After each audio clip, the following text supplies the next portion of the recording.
एक बार फिर से हम लोग इस नए वीडियो में आप सभी विद्यार्थियों का स्वागत है।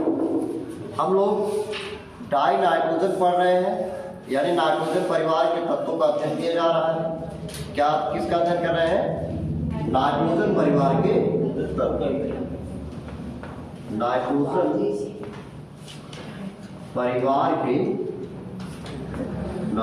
परिवार के तत्व में अध्ययन कर रहे हैं। किसका? नाइट्रोजन गैस का। किसका अध्ययन कर रहे हैं? नाइट्रोजन गैस का। हो गया? फिर से बात चल रहा था हम लोगों का। यार पता नहीं, समझ नहीं पाता। हमें लगता है बच्चियों के लिए अलग से बात सेंटर खोले पड़े। एक कॉल सेंटर होता है ना, जहाँ लोग फटाफट बैठे रहते 24 घंटा कॉल उठाते हैं, कॉल मतलब देते हैं, फोन करते हैं। ऐसे बात सेंटर, ताकि आराम से जो है पहले खूब बातें करने, उसके बाद जो है आराम से आए पड़े। लेकिन दुनिया खत्म हो जाए, लेकिन बात खत्म ना हो। कौन है? समझ गया ना बच्चियों को? समझ गया ना? कौन है? रोशनी है और सारे के फिर से हाँ। चलिए फिर से देखते हैं। चलिए छोड़िए, झगड़ा नहीं करना है, लेकिन आराम से पढ़ना है। सही है? हाँ। नाइट्रोजन गैस हमको पढ़ना है क्या? इसका भौतिक गुण पढ़ना है। क्या पढ़ना है? भौतिक गुण। तो हमारे साथ आप हेडिंग डालेंगे भौतिक गुण। गया ना? आप समझिएगा, रसायन विज्ञान में आपका दो गुण आएंगे, दो प्रॉपर्टी, एक फिजिकल होगा, एक केमिकल होगा। भौतिक गुण आपका ऐसा गुण है जो बाह्य गुण उसका होगा। बात समझ गया ना? कैसा गुण होगा?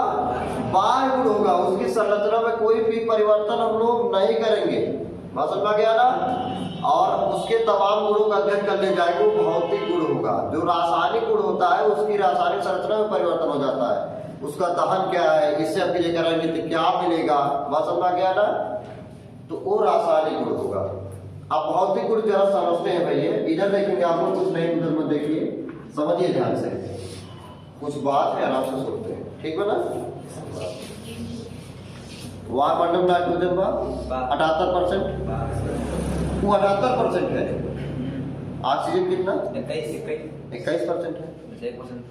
सही है कि नहीं बात है? सोचिए जरा ध्यान से। आज तक ऑक्सीजन जो केवल 21% है, प्रियांशी से हम लोग ले ले थोड़ा सा बात करने। प्रियांशी से, प्रियांशी, ऑक्सीजन 21% बना, ठीक? फोटो देखिए भौतिक गुण निकलेगा। नाइट्रोजन कितना भैया? नाइट्रोजन 78% है।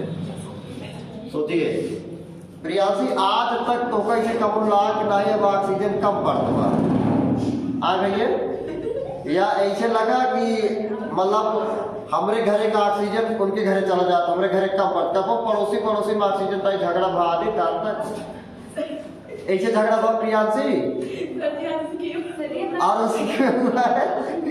कि हमारा ऑक्सीजन, ए सुनिए, कब हमारा ऑक्सीजन ले अब भैया ऑक्सीजन। सोचिए इतना कम मात्रा में 21% है, लेकिन प्रचुर मात्रा में जीवन पर्यंत चल रहा नहीं चल रहा। सोचिएगा जरा, जो 78% हो उसकी मात्रा ज्यादा ही नहीं, यहाँ पर है कि नहीं है? समझिएगा, यहाँ पर है। लेकिन जरा बताइए, अपने आप सोचिए, क्या कोई कलर में है? ऐसे दिख रहा है? अरे मेरे और कैमरा के बीच में, यानी जो कैमरा है चल रहा है, उसके बीच में नाइट्रोजन गैस है ना? का कुछ दिखा वैसे? या हमारे आगे कुछ आपको कलर वाइज दिख रहा है, ऐसे गैस दिख रहा है? नहीं दिख रहा है ना? इसका मतलब नाइट्रोजन भी इसमें होगा। इसका मतलब नाइट्रोजन रंगहीन है। सही है नहीं? सही है, रंगहीन है। दूसरा, मान लीजिए कोई फूल अगर आपके पास है तो महकेगा अच्छी तरीके से। भैया काय में कुछ महकत नहीं, सुंगत है, महकत बा गंधहीन है। कैसा है? गंधहीन है। नाइट्रोजन रंगहीन हो गया और कैसा हो गया? गंधहीन हो गया। अंशुगर ऐसे ले ली, कौन स्वाद आवत बा? स्वादहीन है। सही नहीं सही है? नाइट्रोजन रंगहीन, गंधहीन तथा स्वादहीन गैस है। ये पहले प्रॉपर्टी है। क्या क्या था इसका भौतिक गुण में? क्या हुआ? रंगहीन है, ओके भैया, गंधहीन है तथा कैसा है? स्वाद रहित या स्वादहीन क्या है? एक गैस है। स्वाद रहित क्या है? गैस है। इतना बात समझ आ गया भैया? स्वाद रहित क्या है? गैस है। नाइट्रोजन रंगहीन, गंधहीन तथा स्वाद रहित क्या है? गैस है। ओके भैया, इतना आप समझिएगा। इसका परमाणु क्रमांक ऑक्सीजन से ज्यादा है, कम है? कम है। इसका परमाणु क्रमांक नाइट्रोजन का 7 है, ऑक्सीजन का कितना है? 8 है। इससे जो N2 बनेगा और इससे जो O2 बनेगा, अपने आप समझिएगा। समझ नहीं आना? तो अणुभार कितना होगा इसका? 14। समझिएगा। जैसे एक नाइट्रोजन का 7 गुने कितना होगा? 14, 14 गुने 28 निकलेगा इसका ना। इसका कितना मिलेगा? होगा तो नहीं है? 32। समझिएगा, इसका अणुभार 28 है, इसका अणुभार कितना है? 32 है। इसका मतलब नाइट्रोजन का जो भार होगा इससे क्या होगा? कम होगा। थोड़ा इसका मतलब नाइट्रोजन ऑक्सीजन से हल्की गैस है। सही है ना? बहुत ज्यादा नहीं, बहुत ज्यादा नहीं, केवल थोड़ी हल्की गैस है। देख रहे हैं? समझ गए भैया? 4 यूनिट की कमी बात बस। समझ गया ना? इसका अणुभार 28 है, उसका अणुभार क्या है? 32 है। समझ गया ना? इसका मतलब नाइट्रोजन ऑक्सीजन से हल्की गैस है। बात समझ गया? नाइट्रोजन ऑक्सीजन से क्या है? हल्की गैस है। दूसरी प्रॉपर्टी समझ भाई? ओके ना भैया? इतना पहले हमने क्या पढ़ा? ऑक्सीजन और नाइट्रोजन रंगहीन, गंधहीन, स्वाद रहित गैस है। दूसरा, नाइट्रोजन जो है ऑक्सीजन से, नाइट्रोजन ऑक्सीजन से हल्की गैस है। हो गया ना? बात करते हैं विलेयता की। किसकी बात करते हैं? विलेयता की। तो विलेयता क्या होगा? या जल में अल्प विलेय। जल में क्या है? अल्प विलेय। हो गया ना भैया? जल में क्या है? अल्प विलेय है। अब समझिएगा, नाइट्रोजन क्या? नाइट्रोजन आपने पढ़ा रहा होगा निष्क्रिय गैस है। कैसे कैसे? निष्क्रिय गैस। अगर समाज में या गांव में, आसपास पड़ोस में, समझ गया ना, चाहे महिलाओं में लिया जाए चाहे पुरुषों में लिया जाए, बात समझ गया ना, कुछ लोग रिएक्टिव होते हैं और कुछ लोग रिएक्टिव नहीं होते हैं। समझ गया ना? जो रिएक्टिव होते हैं, जैसे जो एक्टिव होंगे महिला, समझ गया, पुरुष, बात समझ गया ना, वो क्या करें? उनका काम क्या है? उनके बीच में जाके झगड़ा लगाए थे। समझ ना? उनके बीच में जाके दो बात उनसे क्या झगड़ा लगा दे। समझ रहा ना? ए भाई समझिएगा, पुरुषों में भी होता है, कम होता है, लेकिन चलिए होता तो है भैया। महिलाओं में क्या है? देवराज जेठानी भाई, देवराज जेठानी बड़ी सराहत है, बगल वाले चाहे चाची में चाहे चाची पसंद न आया, पसंद ना आया तो दोनों तरह दो बात उनसे कहीं आग लगा दे। क्या कहते हैं? आग लगा दे। इसका मतलब जो एक्टिव होगा वो जलाने का काम कर रहा है। सही है ना? और स्वयं जलता भी है, लेकिन जो निष्क्रिय होगा वो क्या होगा? न जलाएगा न जलेगा, न आग लगाए दूसरे के बीच में। सही है ना? न खुद जले। तो नाइट्रोजन कैसा है? अपने आप सोच रहे, निष्क्रिय है। इसका मतलब क्या है? ना तो यह जलता है बेचारा, बहुत सही, साधन बनाए हुए हैं, ना तो यह जलता है ना जलने में की सहायता करता है। सही है ना? ना जलता है ना जलने में सहायता करता है। निष्क्रिय आदमी आप देखे होंगे, समझ गया ना? इससे ज्यादा साधु बना, ठीक है, क्यों कुछ कहना रे छोड़ा था। सही है क्या भैया? ऐसा वाला आदमी है। इसका मतलब नाइट्रोजन ना तो जलता है और ना ही जलने में क्या करता है? सहायता करता है। जलने में सहायता करता है। ओके भैया? जलने में क्या करता है? सहायता करता है। बात समझ में इतना? आप समझिएगा, गैसें अगर हो, उनको जब आप ताप उनका जब गिराएंगे कम करेंगे किधर जाएंगे वो? द्रव के रूप में होगा, सही है ना? किसमें होगा? द्रव। हमने ठोस, द्रव और गैस पढ़ रखे हैं। क्या पढ़ रखे हैं? ठोस, द्रव और गैस पढ़ रखा हमने। ठोस हो गए भैया, द्रव तथा क्या पढ़ रखा है? गैस पढ़ रखा है। हो गए भैया, समझिएगा। 3 अवस्था था, समझ गया ना? द्रव का मुख्यतः ठोस, द्रव और गैस। जब आप ताप बढ़ाएंगे, समझ गया ना, तो इस क्रम में चलेगा, ठोस से द्रव, द्रव से गैस। अगर ताप बढ़ा रहे हैं, किसी ठोस को आप ताप दे रहे हैं, द्रव होगा, द्रव के बाद फिर क्या होगा?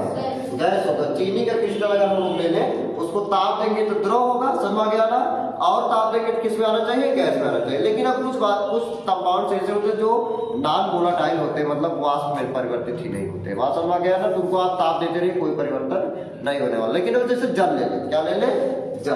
बर्फ का टुकड़ा ले लें, ठोस है, जैसे ताप आएगा द्रव में होगा, और अगर हम करेंगे तो वाष्प हो जाएगा। बात समझ गया ना? दूसरा, अब इसके रिवर्स जब आएंगे, क्या आएंगे? रिवर्स। रिवर्स में आएंगे, चाहे ताप घटाना बोल दीजिए, उसी को ताप बढ़ाना बोल दीजिए। उसी को ताप क्या बढ़ाएंगे? ताप क्या करेंगे? बढ़ाएंगे तो रिवर्स में जाएगा। बात समझ गया ना? चाहे ताप कम बोल दीजिए, चाहे क्या बोल दीजिए? ताप कम करें, चाहे ताप क्या करें? बढ़ाए। बात एक है। बात समझ गया ना? ताप कम होगा तो दाब ज्यादा होगा। बात समझ गया ना? समझिए, इस बात को अपने रियल लाइफ में समझने की कोशिश करिएगा। आप जब गर्मी होता है, क्या गर्मी के सीजन में आप देखेंगे, दिमाग जैसे प्रेशर नहीं ज्यादा, जैसे सिर पे ज्यादा प्रेशर, भारीपन महसूस नहीं होता। लेकिन वही चीज ठंडी आप देखिएगा, ठंडी के सीजन में सुबह से शाम तक जैसे लगता है कि सिर भारी हो रहा है। वो तो नहीं महसूस किए? कभी नहीं किए? अरे भाई, ठंडी के समय में जब ताप कम रहता है तो समय वायुमंडलीय दबाव ज्यादा रहता है। समझ गया ना? सुबह से उठ के शाम तक जब भी काम करते आएंगे, या पढ़ने लिखने वाला, शाम के से तनाव ऐसा लगता है, नहीं लगता है? तो दाब ज्यादा लगता है उस समय। बात समझ गया ना? तो दाब जब बढ़ाएंगे तो क्या होगा? द्रव, द्रव से फिर क्या होगा? ठोस। इसका मतलब अगर नाइट्रोजन गैस है, इसका भी हम लोग अगर ताप कम करें, ताप क्या करें? कम करें, तो द्रव में परिवर्तित होना चाहिए। होना चाहिए, नहीं होना चाहिए? तो 77 डिग्री सेल्सियस, कितना? 77, -77 करेंगे। बस समझ गया ना? -77 डिग्री सेल्सियस में नहीं है, केल्विन में मापा गया है। हो गया ना? 1 मिनट देख लेना, तो गलत हो जाएगा, क्योंकि नोट करने वाला नहीं है। 77 है, ठीक है ना? -77 केल्विन ताप पर क्या करेगा? अब पॉइंट इसमें 1-2 अगर बढ़ा दे तो कोई दिक्कत नहीं, समझ गया ना? -77.2 केल्विन ताप पर क्या होगा? ये किस में परिवर्तित हो जाएगा? द्रव में परिवर्तित हो जाएगा। किस में परिवर्तित हो जाएगा? द्रव में। बात समझ गया ना? -77 केल्विन को है भैया, इसको डिग्री सेल्सियस में कन्वर्ट करेंगे, कितना डिग्री सेल्सियस आएगा? ये तो 273 में से -77 घटा देने वाला है डिग्री सेल्सियस में, डिग्री सेल्सियस में है। अरे C बराबर क्या होता है? K + 273, यही तो है ना? केल्विन वाला नहीं, हम सोच रहे हैं कि इसको डिग्री सेल्सियस में देखा जाए, कितना आ रहा है। बात समझ गया ना? इसका इस ताप पर यह द्रव में परिवर्तित होगा। C बराबर K + 273, तो -77.2 और प्लस कितना करेंगे? 273। बात समझ गया ना? कितना डिग्री सेल्सियस आएगा? समझिएगा, आ गई है। C बराबर K + 273। ये यार इस फार्मूला उल्टा नहीं हो रहा है। K बराबर C + 273 तो नहीं होता है? हाँ, तो यही होता है। उल्टा जा रहा है ना? चलिए ठीक है, कोई बात नहीं है। गलतियां हमको सीखने के लिए एक मौका देती हैं। फिर से याद आ गया, समझ में ना? K बराबर C + 273। K का मान कितना है? -77.2 केल्विन। C का मान कितना है भैया? ज्ञात करना है। इधर कितना है? 273। एक बार फिर सबको कंफ्यूजन हो रहा है। सही है? चलिए ठीक है। -77.2 उधर जोड़े कितना हो जाएगा भैया? 273.0 हो गया ना? बराबर क्या करेंगे? डिग्री सेल्सियस, यानी 2 माइनस बना 7 3 10, सही है ना? 7 2 14 1 15 2 ये 3 3.5 डिग्री सेल्सियस, सही है ना? यानी बहुत ज्यादा टेम्परेचर गिराना पड़ेगा, सही है ना? भैया बहुत ज्यादा टेम्परेचर क्या करना पड़ेगा? गिराना पड़ेगा। 350 डिग्री सेल्सियस क्या करना पड़ेगा, नीचे जाना पड़ेगा। -350। अरे वही 350 डिग्री सेल्सियस नीचे जाएंगे, समझ आ गया ना? समझिए, इसका मतलब वो आप समझिएगा, अगर वायुमंडल का टेम्परेचर 350 डिग्री सेल्सियस गिर गया, बात समझ गया ना? यानी ठंडी पड़ रहा हो, जहां 60-70 माइनस में जाता है, समझ गया ना? 60-70 माइनस अपने यहाँ नहीं जा रहा है इंटीरियर में, लेकिन और कंट्री में जाता है ना। अगर वही टेम्परेचर मान लीजिए यहाँ मैं मान रहा हूँ कादीपुर में, मैं मान रहा हूँ, समझ गया ना? किसमें? कादीपुर में, जहाँ हम लोग पढ़ रहे हैं, ठीक है ना? अगर टेम्परेचर इतना ज्यादा कम हुआ 350 डिग्री सेल्सियस, तो पूरा का पूरा जो वायुमंडल है ना, इसमें नाइट्रोजन किसमें बन जाएगा?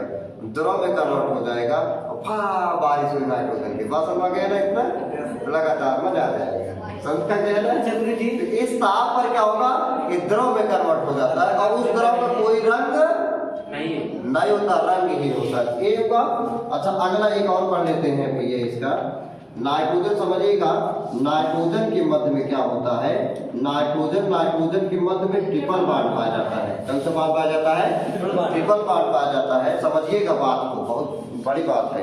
कैसे बात? ट्रिपल बॉन्ड समझिएगा, क्या ट्रिपल बॉन्ड पाया जाएगा जब केवल बांधों में जब सहसंयोजी बॉन्ड बने, जिसमें बराबर की कमी हो, किसमें हो? बराबर कमी हो, तो क्या होगा? सहसंयोजी बॉन्ड ज्यादा मजबूत होता है, बात समझ गया ना? एक आयनिक बॉन्ड बनेगा, एक धात्विक, जो भी होगा, सभी में सहसंयोजी बॉन्ड ज्यादा मजबूत होता है, जिसमें बराबर कमी इलेक्ट्रॉनों की साझेदारी से होता है। इलेक्ट्रॉन एक जगह से दूसरे में क्या रिप्लेस होते हैं, तो उसमें अगर सिंगल बॉन्ड बन रहा है, एक समझ गया ना भैया? एक बन रहा है, समझे थे ना? एक बन रहा है, तो तोड़ने में क्या होगा? तब भी थोड़ा सा मजबूत। अगर दो पकड़ेंगे हाथ, समझे थे ना? और ज्यादा मजबूत। ट्रिपल हो जाएगा तो और ज्यादा मजबूत हो जाएगा, समझ गया ना? बचपन में लोग खेल खेलते थे, अगर आपको याद हो, कि इधर का ताला तोड़ूंगा सिपाही को भूलाऊंगा, नहीं तड़ेगा, नहीं खेले हैं? अरे यार, हम लोग खेलते थे, समझ गया ना? इसे गोला बना लेते थे, एक हाथ पकड़ लेते थे गोले में, समझ गया ना? गोले में क्या करते थे? एक हाथ पकड़ लेते थे, तो एक बच्चा बीच में रहता था, वही बोलता था ऐसे पैके, इधर का ताला पूछूंगा सिपाही को भूलाऊंगा। तो एक बॉन्डिंग, सिंगल बॉन्डिंग थी, समझ गया ना? आसानी से तोड़ देता था। सोचिए, अगर उसको दो लोग घेर लेंगे, दूध बना देंगे, दो लोग को बीच में कर दे, तब तोड़ पाएगा?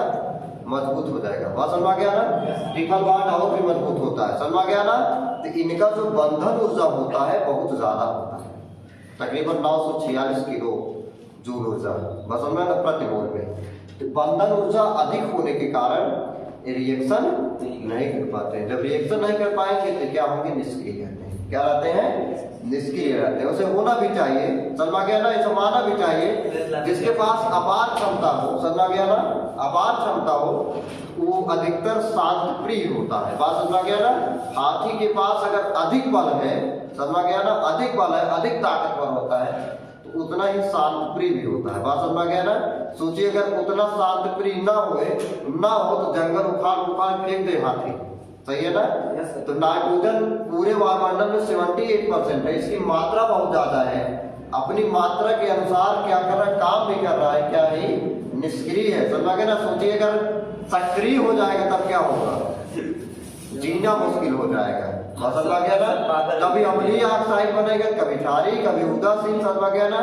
कभी लाफिंग गैस बनाएगा ऑक्सीजन से मिल करके, तो लोग पगला जाएंगे, हंसते पगला जाएंगे, समझ गया ना भैया?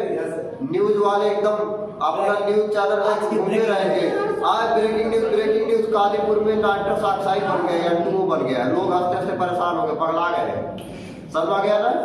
ऐसा होगा तो लोग न्यूज वालों को बड़ा मजा आएगा, समझ गया ना?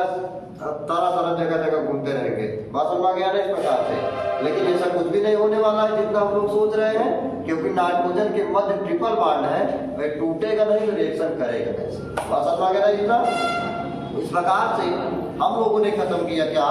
नाइट्रोजन के भौतिक गुण, बात समझ गया ना? क्या पढ़े? नाइट्रोजन के भौतिक गुण। एक बार फिर समझ लेते हैं, नाइट्रोजन रंगहीन, स्वाद रहित गैस है। यह जो है नाइट्रोजन ऑक्सीजन से हल्की गैस है, क्योंकि इसका अनुभार कम हो जाता है। यह जल में क्या है? अल्पलीय है। नाइट्रोजन ना तो जलता है, निष्क्रिय समझ लीजिएगा, नाइट्रोजन ना तो जलता है, न जलने में सहायता करता है। समझ आ गया ना? -77.2 केल्विन तापमान किस हो जाएगा, द्रव में हो जाता है। हो गया ना? इसकी बंधन ऊर्जा बहुत ज्यादा उच्च होने के कारण क्या होता है, निष्क्रिय रहता है। इसी के साथ अगर नाइट्रोजन के भौतिक गुण आपको पसंद आए हो तो वीडियो आप क्या करेंगे, लाइक करेंगे और कमेंट करेंगे और शेयर करेंगे, सब्सक्राइब भी करेंगे। आप मन से पढ़ते रहिए और आगे बढ़ते रहिए। CC क्लासेस आप सभी विद्यार्थियों का मदद करता रहेगा। तो हमेशा मैं तत्पर रहूँगा आपको पढ़ाने के लिए, और आपको भी अपने मन से पढ़ना भी चाहिए। अच्छे से आप पढ़ते रहिए। धन्यवाद।